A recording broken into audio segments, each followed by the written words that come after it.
A shepherd boy who became king didn't have an MBA, he had a slingshot. A prisoner who became prime minister didn't have connections, he had character. An orphan who saved a nation didn't have a strategy, she had perfect timing. These people achieved massive success using principles no business school teaches. And number one, it's the secret that makes everything else work. Let's unlock these ancient strategies. Welcome back to Bible Top 10. If you're an entrepreneur, professional, student, or anyone pursuing success, this video is going to blow your mind. Today we're counting down the top 10 biblical success secrets they don't teach in business school. These aren't trendy leadership hacks, they're timeless principles that have created world changers for thousands of years. Business schools teach strategy, finance, and management, but the Bible teaches something deeper. Principles that create lasting success, not just temporary wins. Hit that subscribe button because these secrets are about to revolutionize how you approach your goals. Let's dive in. Number 10. Nehemiah's mission, purpose drives performance. Starting at number 10, we have the secret that separates busy people from productive people. Purpose-driven performance from Nehemiah. Nehemiah wasn't a construction expert or military strategist. He was a cupbearer, essentially a royal butler. But when he heard Jerusalem's walls were destroyed, something broke inside him. He fasted, prayed, and wept for days. Then he did something bold. He asked the Persian king for permission, resources, and authority to rebuild Jerusalem. The king not only agreed, he gave Nehemiah everything he needed. When Nehemiah arrived in Jerusalem, he faced massive opposition. Enemies mocked him, leaders questioned him. The project seemed impossible, but Nehemiah had crystal clear purpose. He said in Nehemiah 2:20, "The God of heaven will give us success. We, his servants, will start rebuilding." Here's the result.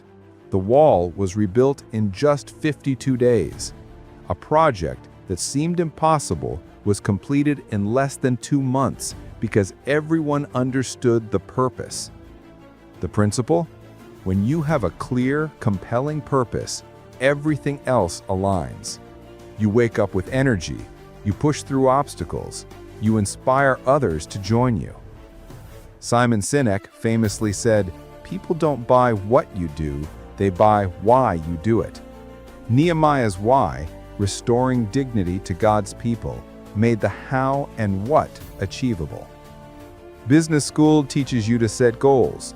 The Bible teaches you to find purpose. Goals can be achieved and forgotten. Purpose fuels a lifetime of impact. What's your why? If you can't answer that clearly, you'll lack the motivation to push through when things get hard. Number 9. Jesus' disciples. Invest in people, not just profits. Number 9 challenges modern business thinking. Jesus' investment in people over profits. Jesus could have written books, built institutions, or created systems. Instead, he invested 3 years intensely developing 12 ordinary men, fishermen, tax collectors, political radicals, not the educated elite, just regular guys. He didn't lecture them in classrooms, he did life with them. He ate with them, traveled with them, answered their questions, corrected their mistakes, and modeled what he taught. When Jesus returned to heaven, he left no buildings, no written instructions beyond what the disciples would later record, no organizational structure, just 12 invested people. And those 12 turned the world upside down.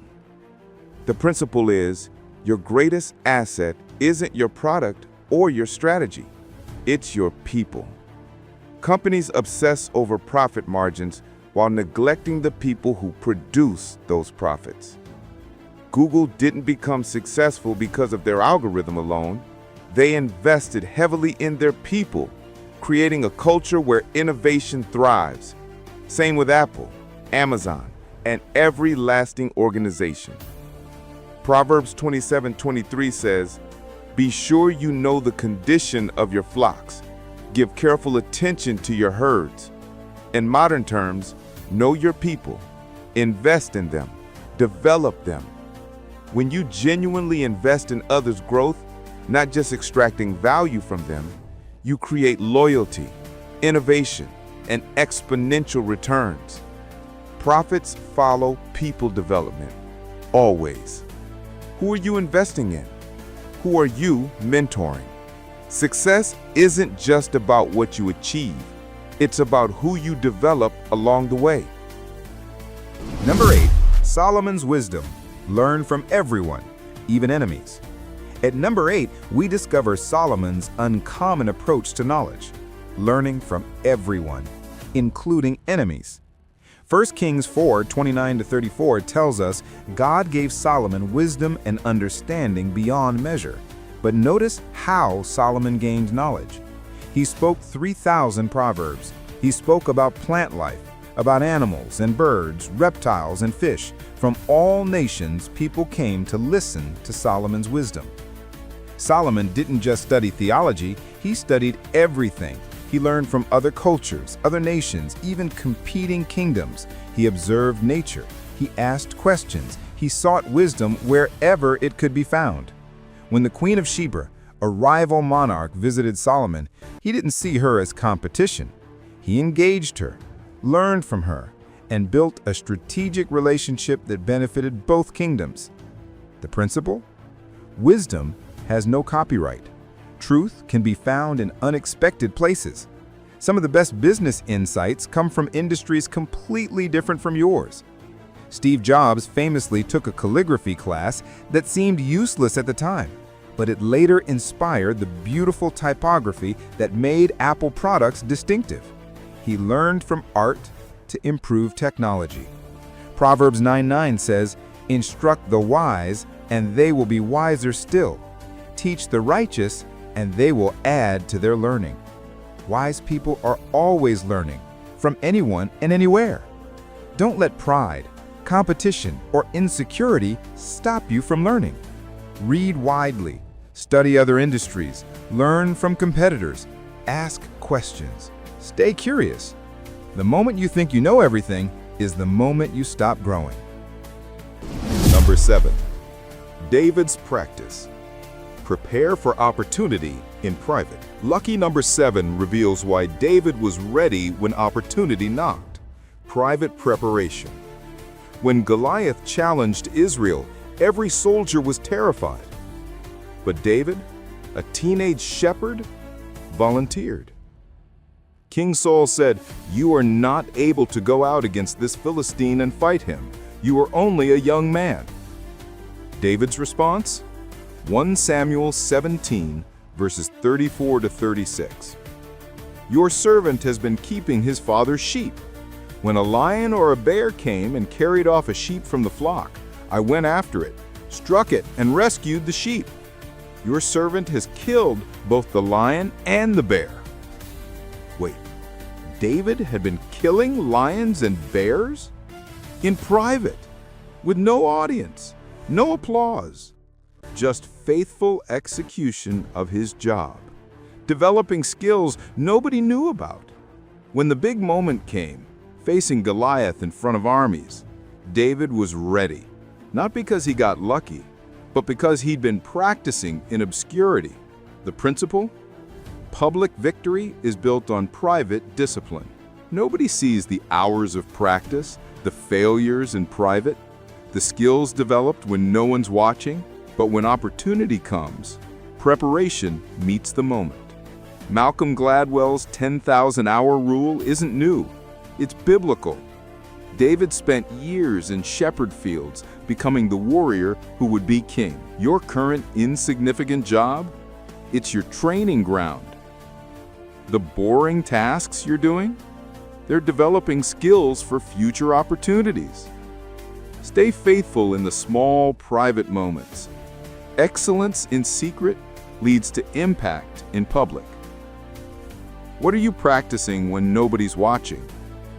That's what will determine whether you're ready when your Goliath moment arrives. Number 6. Joseph's networking.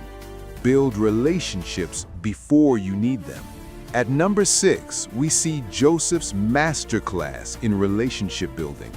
Networking before you need help. Joseph was in prison, falsely accused, forgotten, with no clear future. But he didn't become bitter or isolated. When Pharaoh's cupbearer and baker were thrown in prison, Joseph befriended them. Genesis 40 verses 6 through 7 says, when Joseph saw they were dejected, he asked, "Why do you look so sad today?" He cared about them, served them, and interpreted their dreams. When the cupbearer was restored to Pharaoh, Joseph asked him to remember him. The cupbearer forgot Joseph for 2 more years. But when Pharaoh had a troubling dream and no one could interpret it, the cupbearer finally remembered. Today I am reminded of my shortcomings. There was a young Hebrew there with us who interpreted our dreams. That relationship, built years earlier with no immediate benefit, became Joseph's exit from prison and entrance to the palace. The principle? Build relationships when you don't need something, so they're there when you do. Most people network transactionally, only connecting when they need help. That's not networking, it's using people. Real relationship building is serving others with no immediate return. It's remembering names, asking good questions, genuinely caring about people's success. Proverbs 18:24 says, "One who has unreliable friends soon comes to ruin, but there is a friend who sticks closer than a brother." Be that friend to others first. LinkedIn calls it building your network. The Bible calls it loving your neighbor. Either way, invest in relationships now. You never know when that connection will become your breakthrough. Number 5, Esther's approach. Timing is everything. Halfway through at number 5, Esther teaches us that what you do matters less than when you do it. When Haman's plot to destroy the Jews was discovered, Mordecai told Esther she needed to approach the king immediately. But Esther didn't rush. She said, "Fast for me for 3 days. Then I will go to the king, even though it is against the law." 3 days of preparation, 3 days of prayer, 3 days of strategic thinking. Then she approached the king, but she still didn't immediately reveal her request. Instead, she invited the king and Haman to a banquet. At the first banquet, the king asked what she wanted. She invited them to a second banquet. Only at the second banquet did she reveal Haman's evil plot. Why the delay? Timing. By the second banquet, the king had learned about Mordecai saving his life and wanted to honor him. Haman had built a gallows to hang Mordecai, revealing his murderous intent. Everything aligned perfectly for Esther's request. The principle? Patience and timing often determine success more than talent or strategy. Ecclesiastes 3:1 says, "There is a time for everything, and a season for every activity under the heavens." Entrepreneurs often launch too early, before product market fit. Professionals push for promotions before they've proven themselves. Leaders make decisions without gathering all the information. Sometimes the wisest thing you can do is wait, not passively, but strategically, preparing, positioning, watching for the right moment. Esther's patience saved an entire nation. Your patience might save your business, career, or opportunity. Is there something you're rushing into? Number 4, Daniel's integrity. Character matters more than talent. Number 4 challenges modern success metrics. Daniel's proof that character trumps talent. Daniel was incredibly talented, brilliant administrator, dream interpreter, exceptional leader. But that's not why he succeeded for 70+ years across multiple empires. He succeeded because of unwavering integrity. When jealous officials wanted to destroy Daniel, they couldn't find any corruption or negligence in his work. Daniel 6 verse 4 says, "They could find no corruption in him because he was trustworthy, and neither corrupt nor negligent." Zero scandals, zero shortcuts, zero compromises. His character was impeachable. Even when they tricked the king into making a law that would execute Daniel for praying, Daniel didn't hide his faith. Daniel 6 verse 10 says, "When he heard about the law, he went home to his upstairs room where the windows opened toward Jerusalem. 3 times a day, he got down on his knees and prayed, giving thanks to his God, just as he had done before."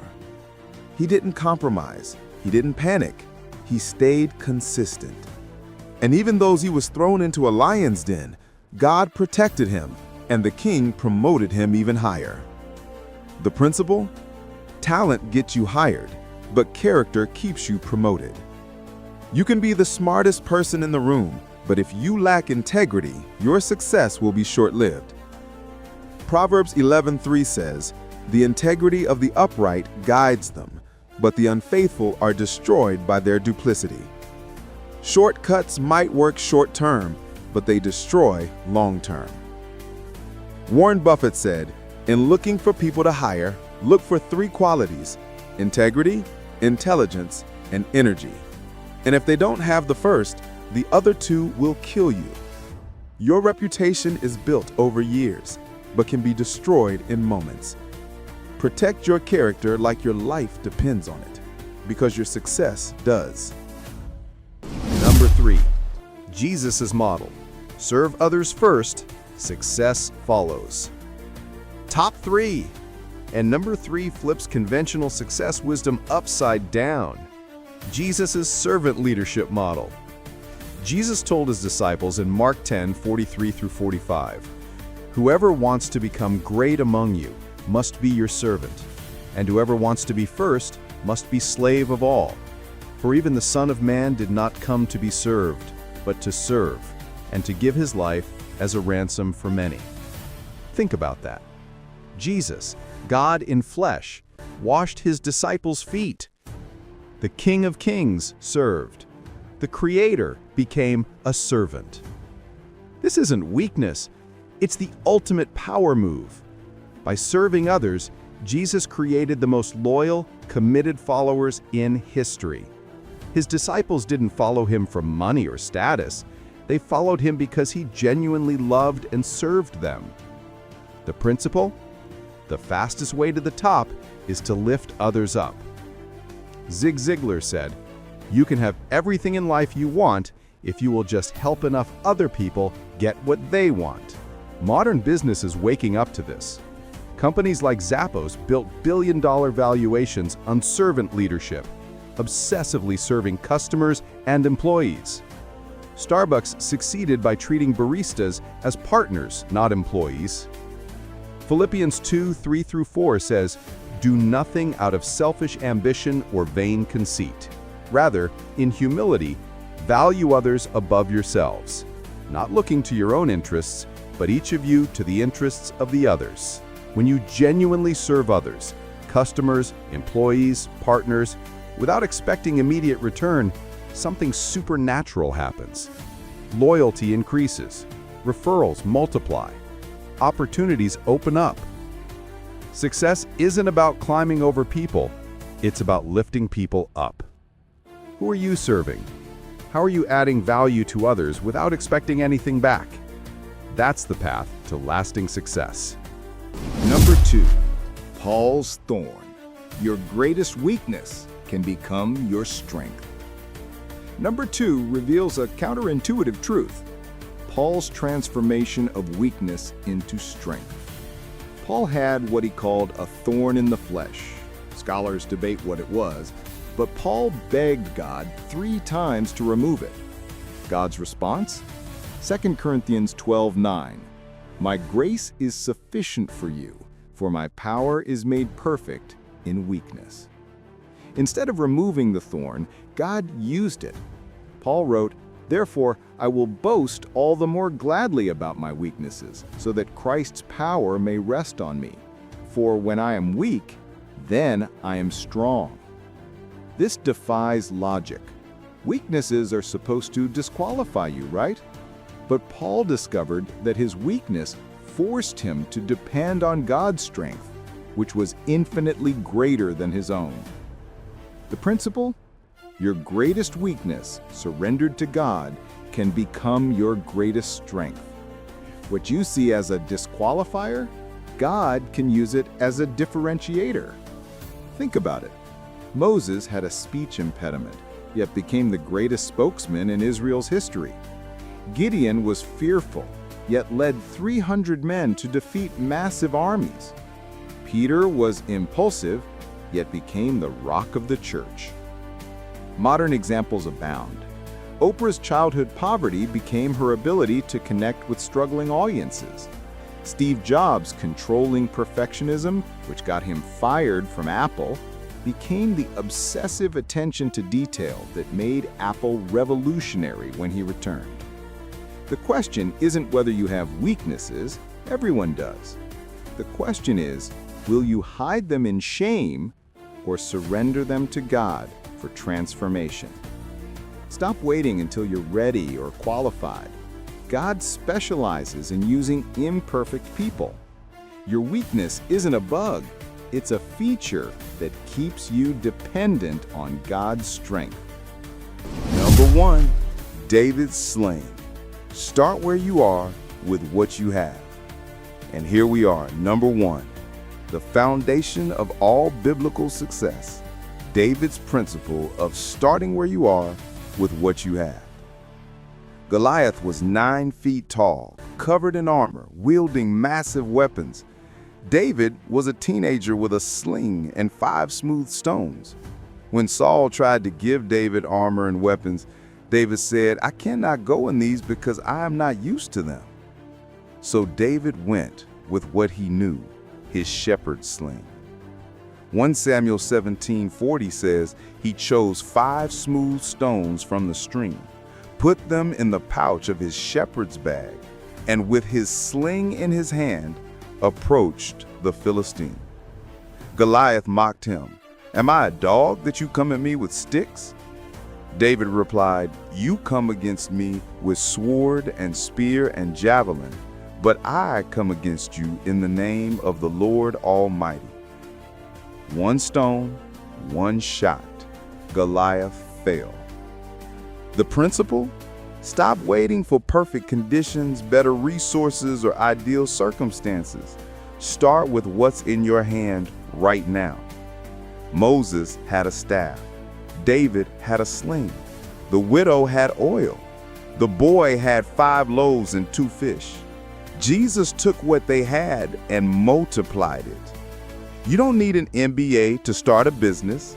You don't need a huge following to make an impact. You don't need perfect conditions to begin. You need obedience with what you already have. Zechariah 4:10 asks, "Who dares despise the day of small beginnings?" Everyone wants the palace, but nobody wants the shepherd fields. Everyone wants the promotion, but nobody wants the preparation. Your sling, your current resources, skills, and opportunities might look small compared to the giants you're facing, but in God's hands, small becomes sufficient. Amanda started in a garage. Apple started in a basement. Facebook started in a dorm room. Every giant company started small. Every great leader started somewhere insignificant. The question isn't whether you have enough. The question is, will you use what you have? David didn't wait for better weapons. He picked up his sling and ran toward the giant. What's your sling? What's already in your hand that you've been dismissing as too small, too simple, or too insignificant? That might be exactly what God wants to use to take down your Goliath. Stop waiting. Start where you are. Use what you have. Trust God with the results. That's the secret to biblical success. So there you have it, the top 10 biblical success secrets they don't teach in business school. Let's recap. Start with what you have. Turn weakness into strength. Serve first. Build character. Master timing. Build relationships. Prepare privately. Learn constantly. Invest in people. Lead with purpose. Here's what business school teaches: strategy, analytics, management theory, financial modeling. All useful, but here's what it doesn't teach: character, servant leadership, divine timing, surrendering weakness, starting before you're ready. The Bible isn't anti-success. It's pro-sustainable success. Success that lasts. Success that matters. Success that impacts eternity, not just next quarter's earnings. These 10 principles have created kings, built movements, and changed history. They work because they're rooted in timeless truth, not trendy tactics. So, here's my question. Which principle do you need to apply first? What's your sling that you've been dismissing? What weakness do you need to surrender? Who do you need to start serving? Drop a comment and tell me which secret resonated most with you. And if you've applied any of these principles, share your story. It might encourage someone else to take the leap. If this video challenged your thinking about success, hit that like button and share it with someone chasing their dreams. Subscribe to Bible Top 10 and ring that bell. We're uncovering biblical wisdom that actually works in real life. Check out our playlist, Biblical Wisdom for Modern Life. It's full of practical principles you can apply today. Thanks for watching, everyone. Remember, the world teaches you to climb the ladder. The Bible teaches you to lift others up. The world says, wait until you're ready. The Bible says, start where you are. The world measures success by what you gain. God measures success by who you become. Go apply these secrets. Your breakthrough is on the other side of obedience. I'll see you in the next countdown. Until then, start small, stay faithful, and watch God multiply what's in your hand. Peace.